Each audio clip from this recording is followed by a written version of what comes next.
दोस्तों फिनलैंड का residence permit 485 euro है और सिर्फ 2 हफ्ते का टाइम है। ये फिनलैंड की ऑफिशियल वेबसाइट है। सेम टू सेम कनाडा और पुर्तगाल की तरह इसका मॉडल है। बहुत सारे प्रोग्राम है इसमें, जिसको हम डिस्कस करने वाले हैं वो फिनलैंड का रेजिडेंस परमिट है, जो आपको घर बैठे सिर्फ 14 दिन में 485 यूरो में मिल सकता है। इस रेजिडेंस परमिट को लेने के लिए आपकी एजुकेशन नहीं चाहिए, कोई लैंग्वेज कोर्स नहीं चाहिए और किसी को आपने सीवी और कवर लेटर नहीं सेंड करना और ना ही किसी कंपनी से आपको जॉब ऑफर लेटर चाहिए।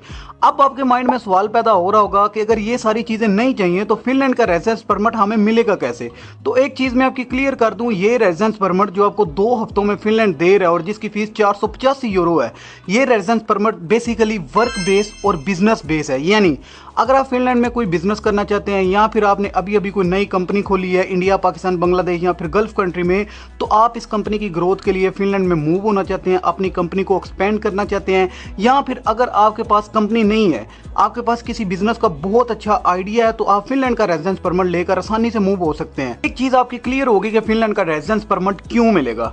अब दूसरी चीज मैं आपकी क्लियर कर दूं, इस रेजिडेंस परमिट का तल्लक पैसों से बिल्कुल भी नहीं है। आप सोच रहे होंगे कि कंपनी खोलेंगे कैसे, इतने पैसे कहां से लेके आएंगे, या फिर आप रिक्वायरमेंट्स को भी मीट नहीं कर पाएंगे, तो इस बात को आप छोड़ दो। कंपनी आपने फिनलैंड रेजिडेंस परमिट मिलने के बाद वहां जाकर स्टार्ट करनी है। अब पैसों से तो इसका तल्लक नहीं है इस रेजिडेंस परमिट का, तो जो तल्लक है वो आपकी सोच, आपके आइडिया, आपकी प्लानिंग, आपकी प्रॉपर डॉक्यूमेंटेशन का है। मैंने लास्ट वीडियो में फिनलैंड के रेजिडेंस परमिट की कंप्लीट डिटेल आपसे शेयर की थी। मुझे अगेन फील हुआ कि मुझे आपको अच्छे से ना दोबारा इसको बताना चाहिए ताकि आप इसे फायदा उठा सके।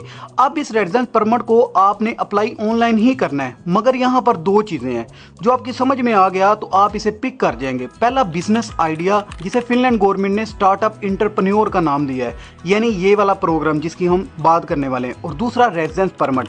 अब रेजिडेंस परमिट तो तब भी मिलेगा ना अगर हम कोई कंपनी खोलना चाहते हैं, या फिर हम अपने आइडिया को जमाना चाहते हैं, या फिर आप आसान जुबान में ऐसा कह लें कंपनी है या नहीं है, हम इसका चांस लेना चाहते हैं, अपनी फैमिली को सपोर्ट करना चाहते हैं।